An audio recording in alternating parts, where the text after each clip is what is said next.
80% of the ocean remains unexplored, with 91% of life below water still undescribed. Marine and coastal ecosystems are home to millions of species, and the benefits they provide underpin our society, our health, our economy, and our very well-being. But today, irresponsible human activities are putting many habitats at risk. Less than 8% of the ocean is covered by marine protected areas, and these areas are not evenly distributed across the world, nor are they equally well managed. We have little information about whether their costs and benefits are equitably shared among and within countries. We can and must do better. With greater knowledge about marine habitats, they can be better managed to achieve sustainability. Introducing Ocean Plus Habitats, a platform that connects biodiversity datasets about the ocean to deliver easily accessible data and provide useful information on country-level targets and indicators. A source of knowledge to help decision-makers to better conserve and restore nature and achieve the Sustainable Development Goals. Ocean Plus Habitats offers insight about the health, distribution, and change in marine habitats. It gathers data from the World Database on Protected Areas in combination with marine habitat distribution datasets and the IUCN Red List of Threatened Species to understand where protection is needed, which species are at risk, how future conservation efforts should be prioritized, and how we can all take action. Ocean Plus Habitats is accessible to everyone.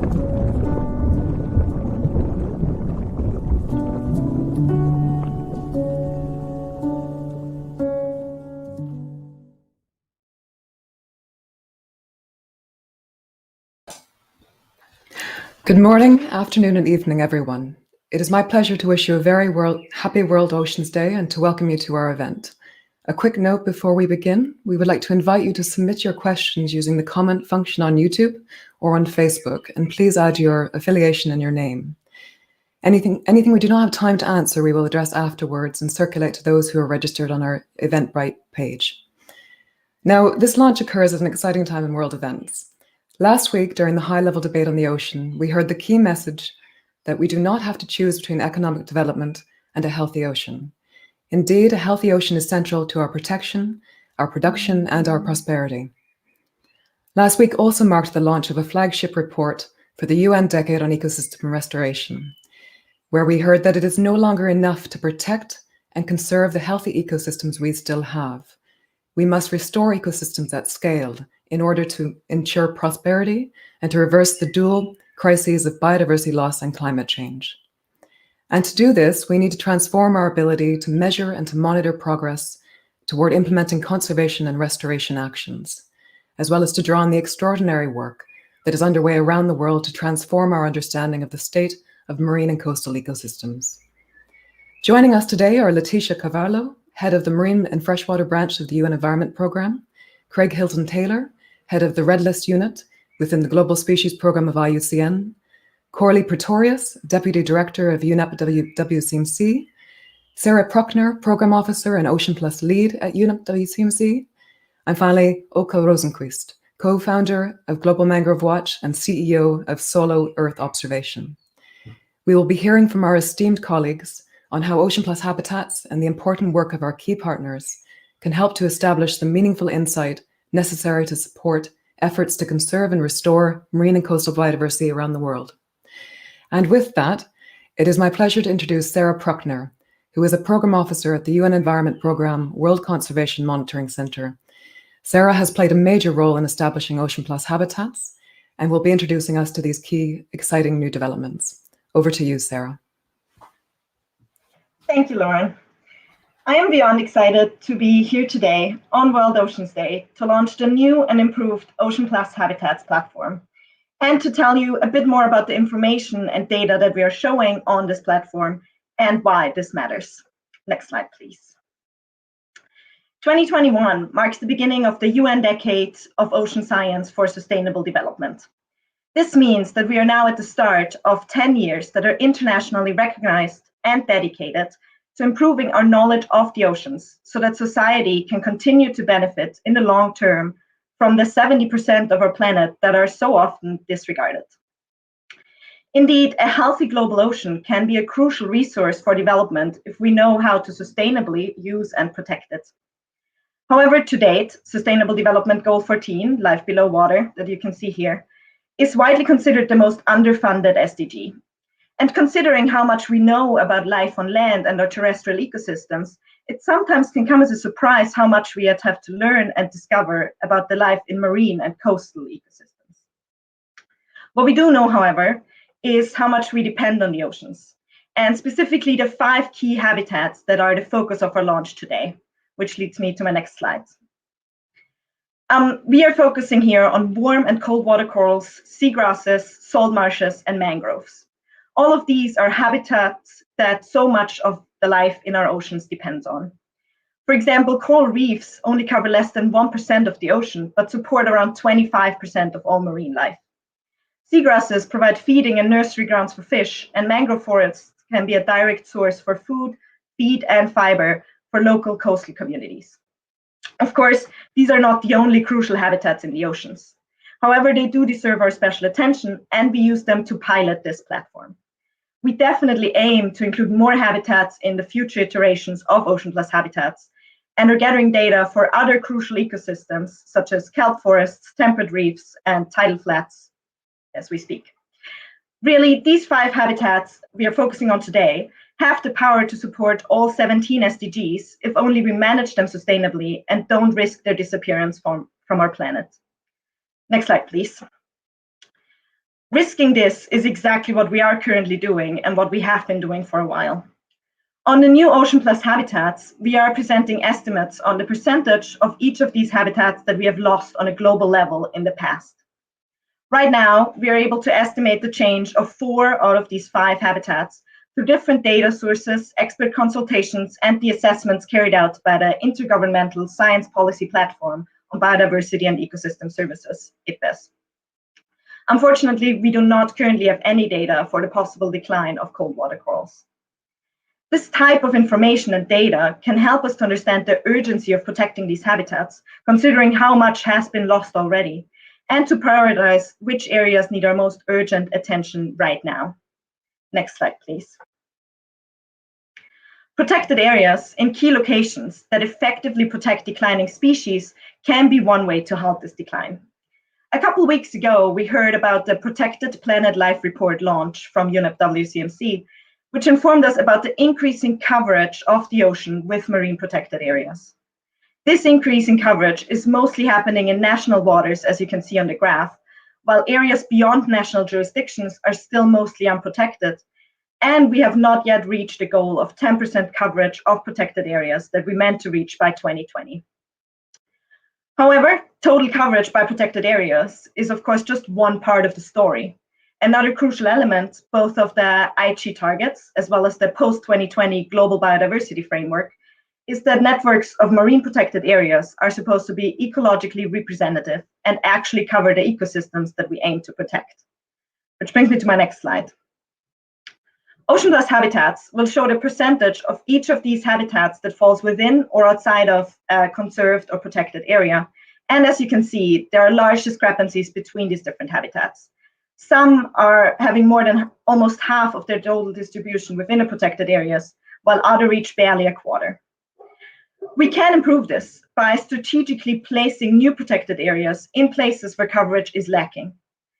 But in order to do this, the information needs to be broken down even further, which brings us to my next slide.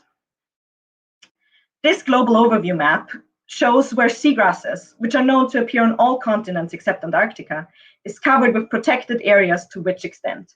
You can immediately see that certain countries protect their seagrasses by more than 80%, while others have less than 20% of seagrass meadows within protected areas. Policymakers, conservationists, NGOs, educators, and lots of other stakeholders can now go in and see how their country of interest is doing in comparison to other countries around the world. This is meant to motivate countries to do better, and also to highlight the data gaps that can be plugged if researchers and practitioners on the ground that might have the information that we are lacking on a global scale know how and why to contribute their data. But these global overviews aren't yet everything. Next slide, please. Users, especially decision makers and those with the power to protect and conserve crucial areas of the oceans, can go to their dedicated country page and access even more nuanced information that can help them to make the right decisions. This enables policymakers and conservationists to go to their country of interest, this is just one example of many, and see exactly which of these 5 habitats is present in their countries and which ones we might not be sure whether they're there yet at the moment, as you can see in the top left panel. And on the bottom left, you can see where these habitats are in the country of question in relation to protected or conserved areas. Then the top right shows the percentage of each of these habitats that falls within or outside of a protected or conserved area, and how this differs across the habitat within the exclusive economic zone of a country. And finally, drawing from the IUCN Red List of threatened species, how many of these crucial habitat-forming species are facing a risk of extinction. This means that decision and policymakers, and also especially those without large GIS or data processing capacities, can go to Ocean Plus habitats and get a complete profile of how well they are doing with the protection of these habitats and where they could still improve. Next slide, please. None of this would have been possible without the over 800 individual data providers that contributed to the information on Ocean Plus habitats. The global distribution data sets that you can explore on this new platform are really a mosaic of hundreds of local data sets that have been collected by researchers, scientists, and conservation and restoration practitioners around the world. We are grateful to be connected to such a great network of partner organizations, such as the IUCN Red List of Threatened Species, the Global Mangrove Watch, and UNEP-WCMC's Protected Planet Initiative, and all other researchers and conservationists that we've worked with in the past. We do want to say a huge thank you to every single one who contributed their data, knowledge, and expertise. We are just connecting and showcasing their work on a global level and are dependent on individual data providers for our platform. We know that there are still crucial gaps in this data and encourage everyone who knows about gaps and wishes to contribute more knowledge to reach out to us at any time. This leads us to my next slide. What's next? Our vision and mission for the next years is that this data will actually lead to improvements on the ground, setting the stage for us to directly support decision makers worldwide to use this information and improve protection of key habitats. This is the start of a crucial decade, as I mentioned earlier, and we are determined to use it.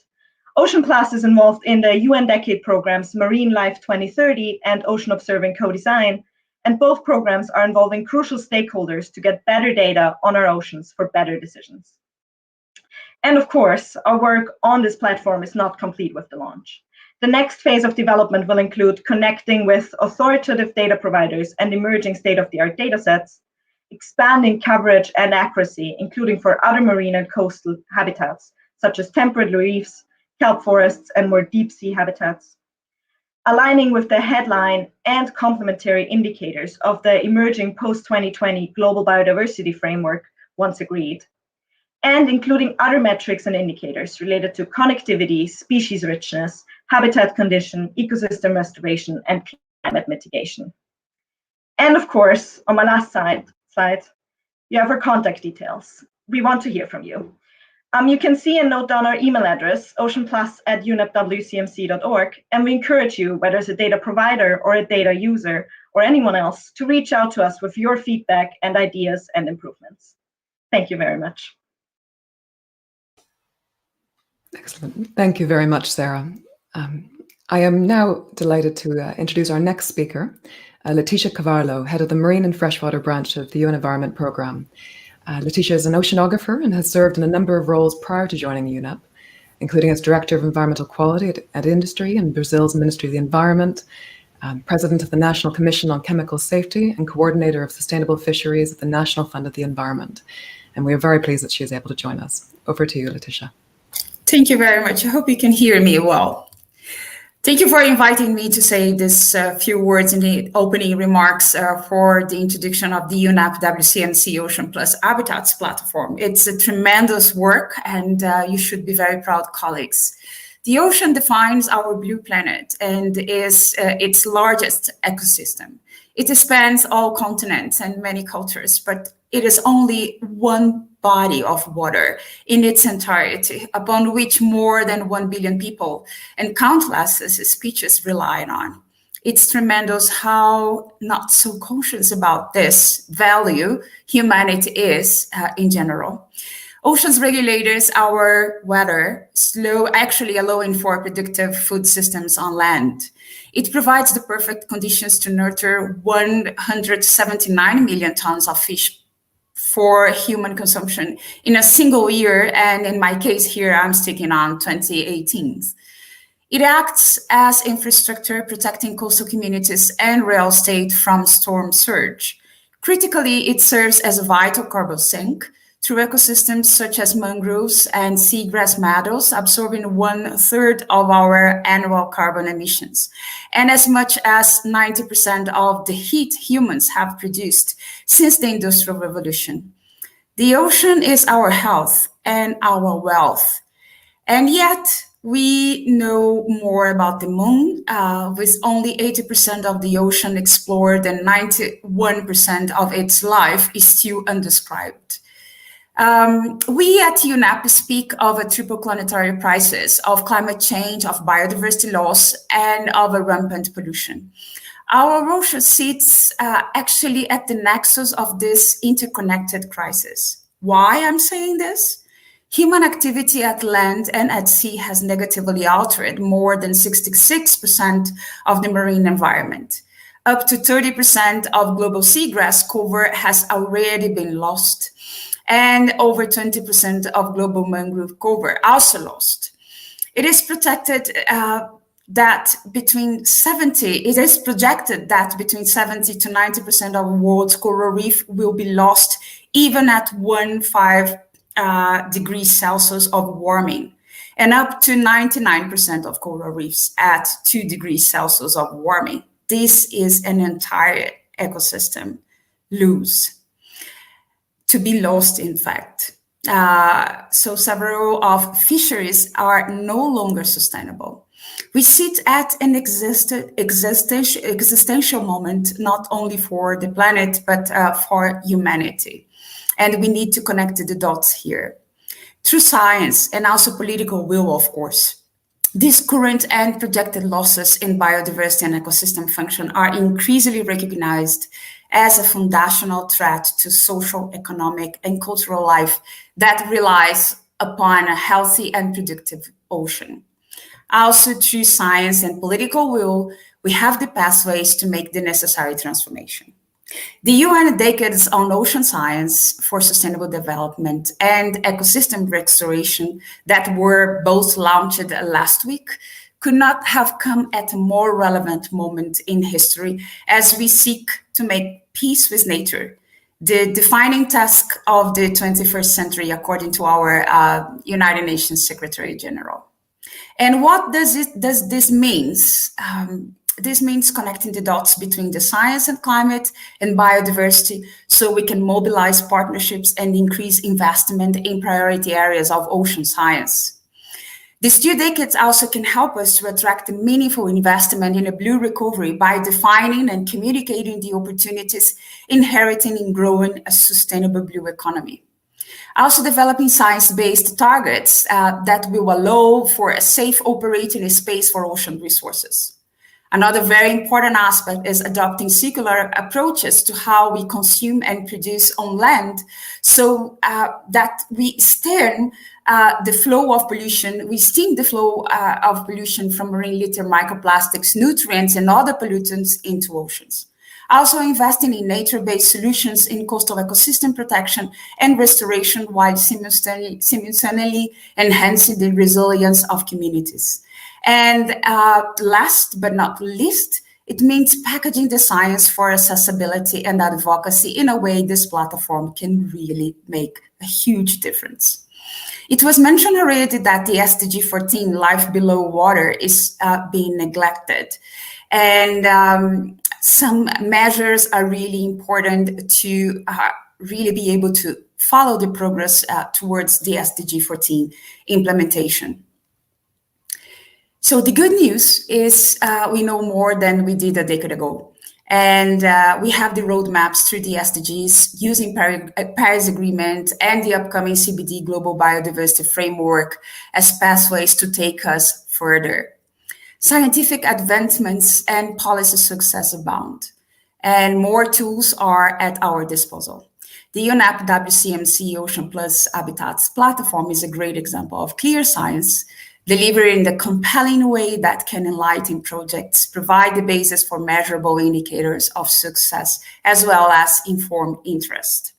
I really believe that the Ocean Plus Habitat platform will be a critical tool in helping us to implement the post-2020 global framework on biodiversity, and will also help us to define and monitor progress against global targets. I am definitely looking forward to join hands to leverage the opportunity inherent to this 2 decades and to connect the dots with this very innovative platform. Thank you very much. Thank you very much, Leticia, for your excellent comments, and in particular for highlighting the importance of the ocean to our well-being and the urgency of action in the face of the triple threats of biodiversity loss, climate change, and pollution. And in particular, harnessing the roadmaps as well, as you mentioned, that we have at our disposal. I'm very pleased to introduce our next speaker now, which is Oka Rosenquist, co-founder of Global Mangrove Watch, which is a project that provides publicly accessible geospatial information about global mangrove extent and change over time. Oka has a background in radar remote sensing from the Japanese Space Agency and the European Commission's Joint Research Center, and is currently a CEO of, or the CEO, I should say, of Solar Earth Observation and based in Tokyo, Japan. Over to you, Oka. So thank you very much for that introduction. So I will show a couple of slides outlining the Global Mangrove Watch data set and project. So first, I'd just like to thank the organizers for letting us give a presentation about the Global Mangrove Watch at this event. The Global Mangrove Watch is a project that was established by Aberystwyth University in Wales, UK, and Solar Earth Observation already back in 2011, 10 years ago, as part of the Japanese Space Agency Kyoto Carbon Initiative that was established to support carbon conservation and climate change. And we have been working also very closely with the Ramsar Convention, which has been kind of one of our close supporters for this project. The project set out to generate global maps of mangrove extent using satellite data. And since 2019, we are working very closely also with the Wetlands International and the Nature Conservancy. And also, so we have expanded the project quite substantially, and we have now some donors for the projects that we are able to continue sustainably for the foreseeable future. Can you, next slide, please. So what is then the Global Mangrove Watch? Is a consistent global data set of mangrove extent and changes. At the moment, we're working, we have 9 annual epochs between 1996 and 2020, and they're generating from Earth observation data. So we have been using a combination of satellite radar and optical remote sensing to generate classifications of mangrove extent across the globe. So the maps cover all countries around the tropical and pantropical belt. The nice thing with this project is that we're using a consistent approach. So since all the data sets are generating using the same, or all the maps are generating using the same data sets and across time, we actually accommodate comparison in time and between areas. Why are we using then both radar and optical data? Because they have different characteristics and features. Optical satellite data, in our case, we have been using the Landsat data. They are sensitive to the spectral characteristics of the vegetation of the mangroves. So they are very useful for distinction of mangrove and non-mangrove. In particular, we have a big challenge to determine what is actually mangrove and what is other wetland vegetation that may look like mangrove. And there we have optical satellite data are very useful. However, optical satellite data are marred by cloud cover. And since we're looking at mangroves, mangroves are predominantly in the tropical and subtropical zone where we have a lot of clouds. So we have only used the satellite data, the optical satellite data, for the generation of our baseline data set, which is the 2010 data set. Then we have used satellite radar from the Japanese JRS-1, ALOS, and ALOS-2 satellites to generate change maps and extent maps from our baseline. And the advantage with satellite radar is that it penetrates cloud and haze. So you can essentially acquire data regardless of the weather. So we have been using that both for the generation of the 2010 baseline together with the optical data, but also for the generation of all the other years. Next slide, please. So here I'll just show you a time series of our map. This is the Kahan River Delta in North Kalimantan in Indonesia. And it's an area that I experienced maybe the most mangrove change in the last 30 years. So if you go to the next slide, please. So here in red, I put the 1996 data set. And now we'll just go through the data sets that we're having until 2016, so 2007. And here you can see that the red shines through in the background, 28, 29, and 2010. 2015 and 2016. So if we stop here, so this is the version that we're having on the Ocean Plus habitat at the moment. And as you can see, the different colors that you can see in the green. So the green indicates mangrove extent in the year 2016. And the different colors that you see are loss of mangroves in those years that have that color. So this is a very powerful way to do this, and we have this on a global scale. I just show this one because it has the most, say, spectacular changes that we have seen in the whole data set.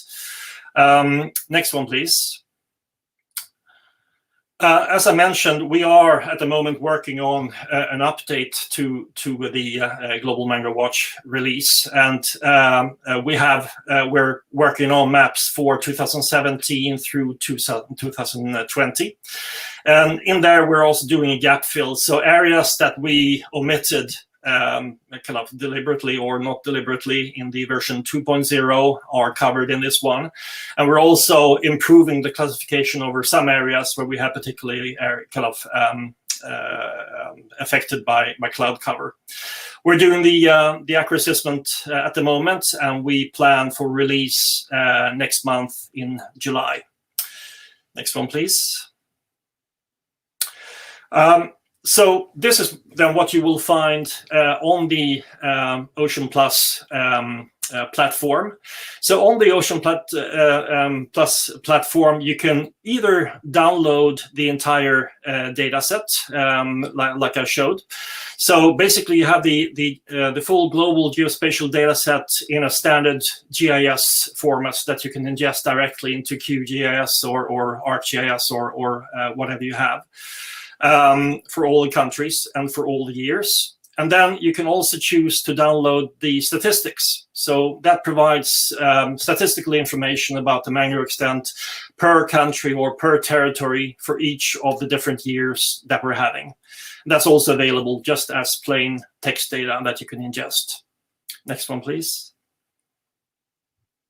So we also have the Global Mangrove Watch used on other resources. So the UNEP Freshwater Explorer is using the Global Mangrove Watch. It's actually the official mangrove layer for reporting on Sustainable Development Goal 661, which is the change of wetland extent over time. It's also we also have our own web page, as well as it's used on the Ocean Data Viewer, the Resource Watch, and the Global Forest Watch as well. Next slide, please.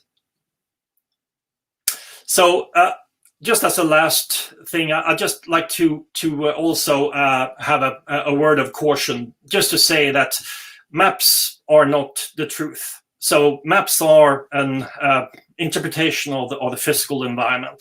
So that's something that we have to keep in mind when we're using these ones. I mean, they are only estimates and they contain errors. And the accuracy depends on many factors, such as the mangrove species composition, the level of degradation or fragmentation of the mangroves, and satellite data availability.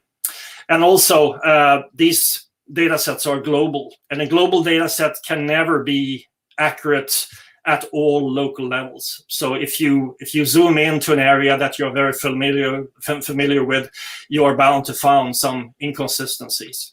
But nevertheless, they constitute a very consistent data set that can be used to compare between countries and over time. And I think that they are a resource that is very valuable at this time. Thank you very much for your attention. Very eloquently put. Thank you very much, Ake. And I have to emphasize your point with regards to the data that we obtain is very important to kind of look at it from the remote sensing perspective, but also the in situ. And it's an entire network across scales, working with the global community, but also working with data providers on the ground to improve our understanding.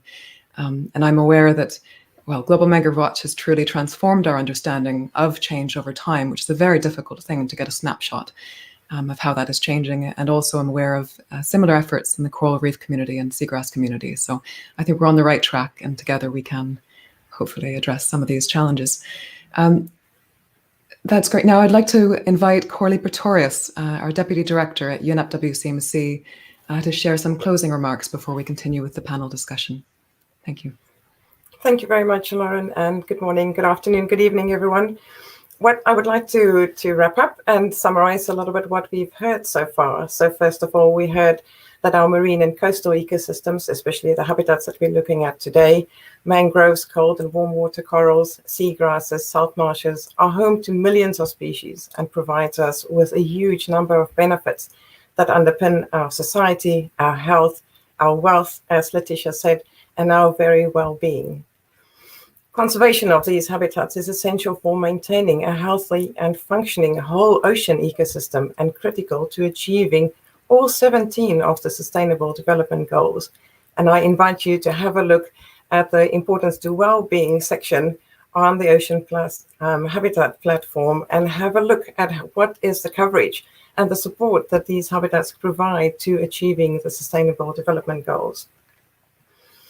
We also heard about the threats to these ecosystems and the habitats and how our activities affect their sustainability, and that they're not evenly conserved, with many of them not having coverage of more than 25%, and as a whole, less than 8% of the ocean being conserved. In the next decade, moving towards Action for Sustainable Development, the Decade on Ecosystem Restoration, we can and we must do better. And we can achieve sustainability towards, or transform our pathway towards sustainability by looking after our ecosystems, investing in their conservation and investing in their restoration.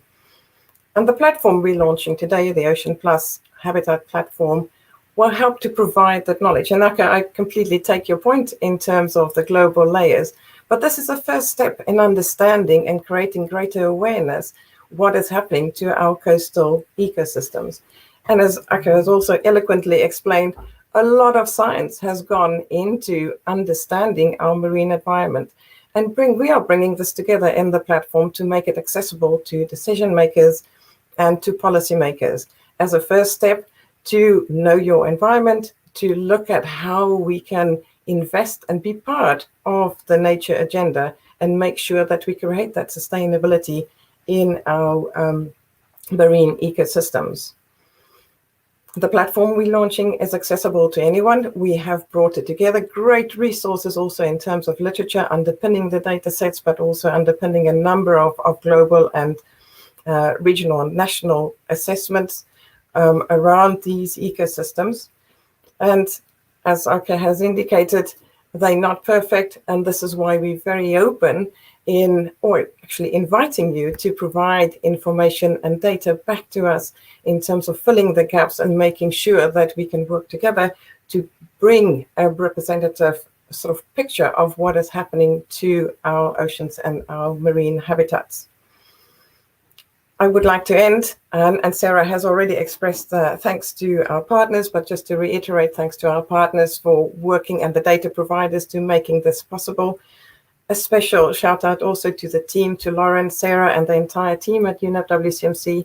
This is the combination of years of working together to bring the data, knitting it together, making sure the interoperability of the different data layers and checking every source and to make sure that it's available, accessible, and presented in a user-friendly way.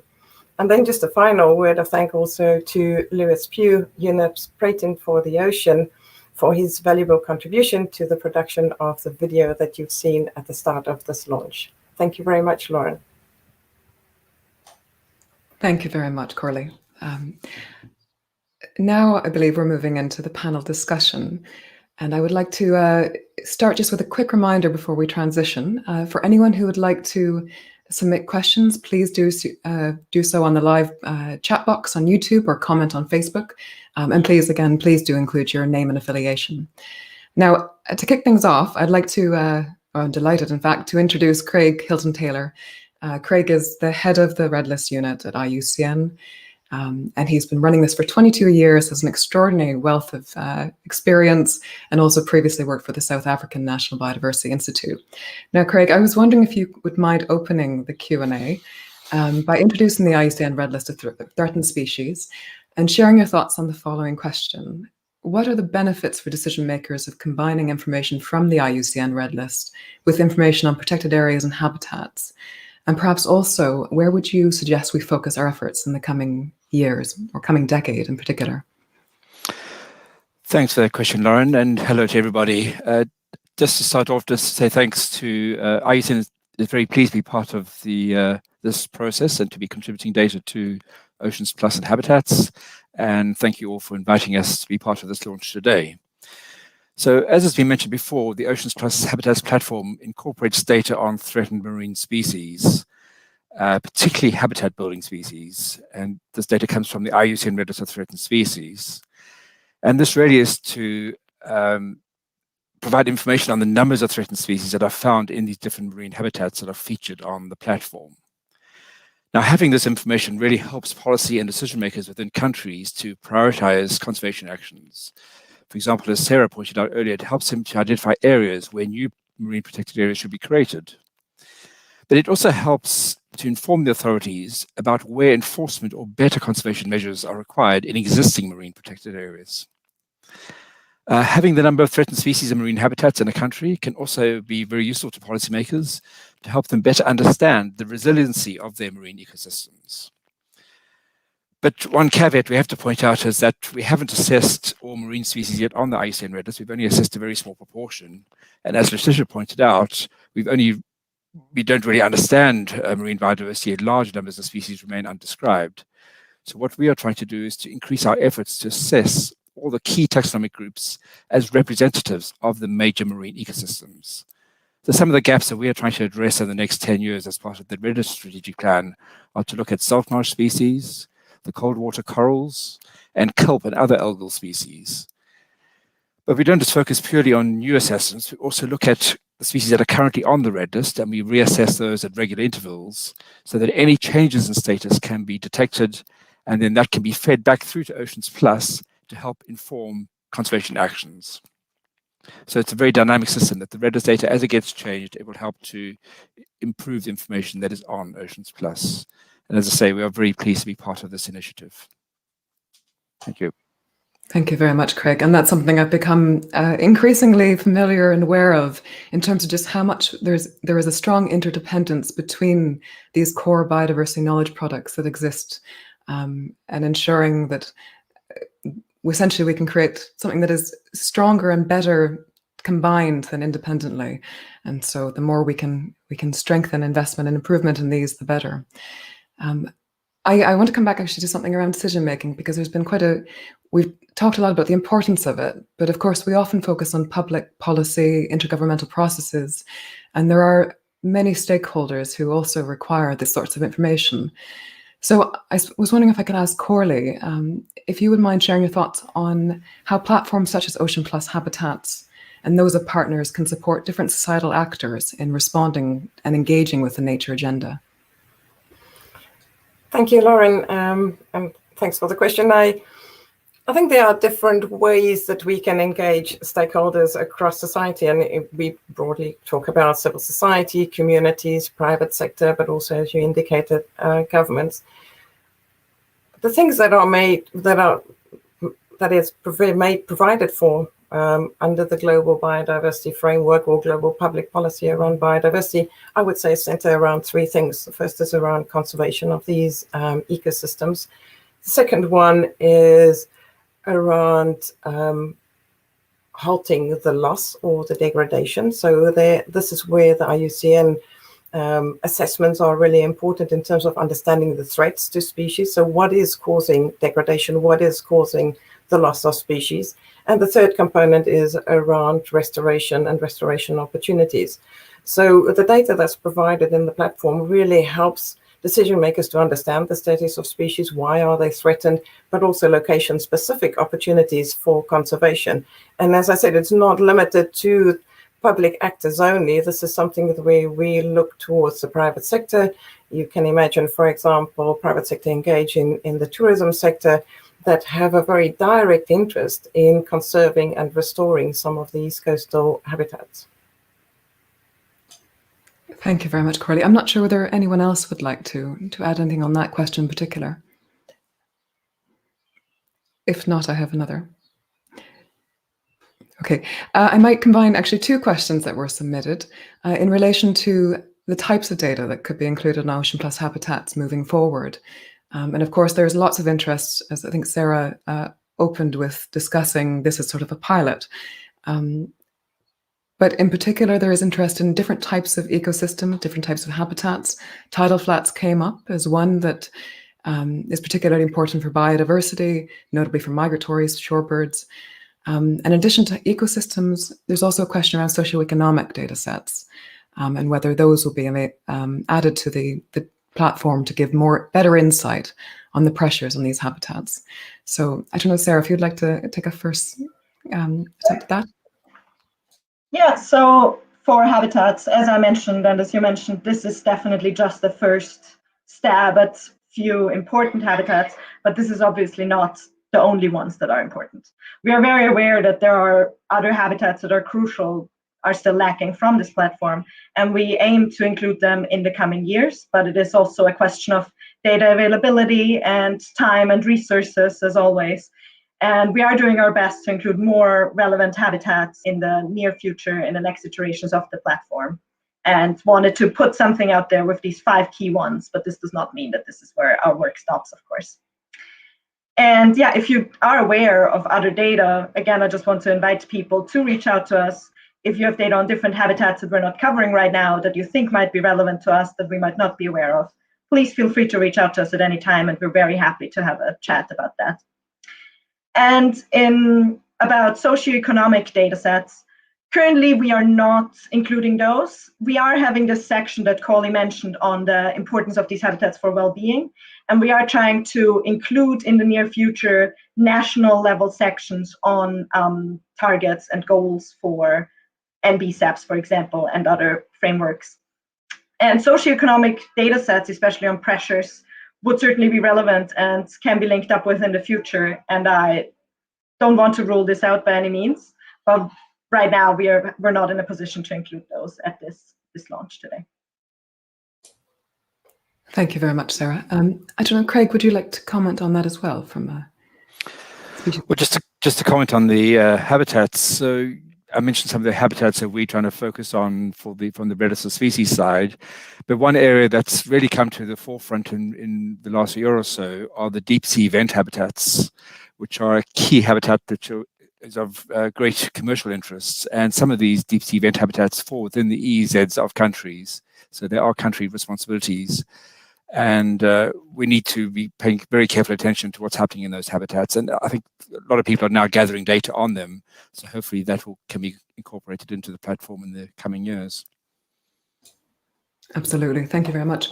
And I'd like to come back actually to the question I'd asked Corley. I was wondering, Leticia, if you could speak a little bit to the importance of data such as these, but also of other data, including the socioeconomic that was mentioned, to the work being done around sustainable blue economies.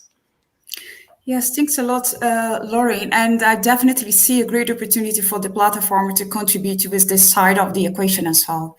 And I think the sustainable blue economy is definitely an emerging concept that brings together the livelihoods and business, at the same time, the local economy and the value of the multi-country or multinational business. So all of this should come together in one integrated approach, and the sustainable blue economy is definitely this vehicle. And I'm sure that in the future we will be able to better articulate within this platform and others this data with the conservation and the restoration databases as well. Definitely, I see a potential for the sustainable blue economy being integrated in the concept of the platform to attract meaningful investments that could really drive the blue recovery moment we are living in a different pathway, in a more sustainable pathway. And this could be done by defining and communicating opportunities really connected with the sustainable blue economy. We have right now a model for what we call the blue economy, the existing blue economy, that is actually managing economic value and annual economic value about $2.5 trillion US dollars. That is similar or equivalent to the world's 7th largest economy. So if we manage really to flip the game here for a more sustainable blue recovery and really guide investments from the post-COVID area into a more blue and sustainable framework, definitely this can help us to change the game for oceans conservation and restoration. Also, the platform will be absolutely critical to include and measure targets against the progress that we can do implementing such a framework for sustainable blue economy. And I very much look forward to see this and to work together with WCMC, UNEP and WCMC, to make sure that this is going to happen as soon as possible. So just allow me to flag one example. UNEP is supporting the ICRI, the International Initiative on Coral Reefs indicators. And definitely this is an area that is really related with the sustainable blue economy and the blue recovery work. And if we can make some difference in this area, this could be reflected in the platform, this can make a lot of difference. Absolutely. Thank you very much, Leticia. I'm conscious of time, so I was wondering if we could ask maybe one more question. I suppose Okay, I was wondering if we could come to you. You mentioned a little bit about the cautions or the approaching these data sets with sort of a broader view and understanding of the activities on the ground. And I was wondering if you could speak a little bit to your perspective on what the main limitations to, in this case, mangrove conservation restoration across the world is at the moment. And how do you think this sort of work, such as the work of Global Mangrove Watch, but also the work that we were discussing today, more broadly speaking, how can that help?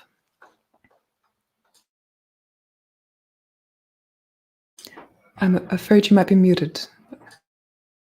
There we go. Yes, thank you very much for that question. Well, I think that one of the limitations, of course, that we're having is insufficient knowledge of the spatial distribution of mangroves. Because if you want to do restoration, you need to know where the mangroves are. And you need to know also what the history of the mangroves are. In order to identify areas that are suitable for restoration, then I think that the Global Mangrove Watch, together with the other data sets here, like for instance the one on salt marshes, can help to work with local communities to identify areas where restoration projects can take place. Also, you mentioned the limitations of the data. I mean, maybe I didn't express myself clearly. The Global Mangrove Watch dataset is, of course, generated using a lot of in situ data for training. You know, I mean, we're not only sitting kind of doing satellite classification. So, but nevertheless, there is always an uncertainty in the data that you have to be aware of when you work with the data. But the fact is that a lot of countries actually don't have their own national mangrove monitoring systems. And even an insufficient or incomplete map is a good starting point to begin with. So I think that there is a lot of things, and we would be very, very happy from the Global Mangrove Watch point of view to work with local communities to help identify both to help validate our maps. But also to work on restoration projects. And for that, we are actually working very closely with the Global Mangrove Alliance, which has a very kind of broad network on the ground. Thank you. Thank you. Brilliant. Thank you very much to all of our panelists and to everyone for the great presentations and the discussion. And many, many thanks to everyone who's joining online and around the world for your engagement, as well as to our partners and to the thousands of data contributors, as has been mentioned, around the world, whose efforts really do make these global knowledge products possible. I would also like to highlight the extraordinary efforts, as Coralie had mentioned, to the team behind the scenes, who have been working tirelessly to coordinate this event and to develop Ocean Plus habitats. And one final note, again, to emphasize, we would like to invite everyone listening to contact us with questions, comments, or suggestions for Ocean Plus habitats. Please do let us know when we're missing critical information that you or others might hold. As Sarah had mentioned, our aim really is to connect these important sources of data with the decision makers who require them, and we can only do this with your help. And so with that, we look forward to continuing the conservation and conversation, I should say, although good slip of tongue, and being part of the journey to conserve and restore marine and coastal habitats. Thank you very much, and goodbye for now.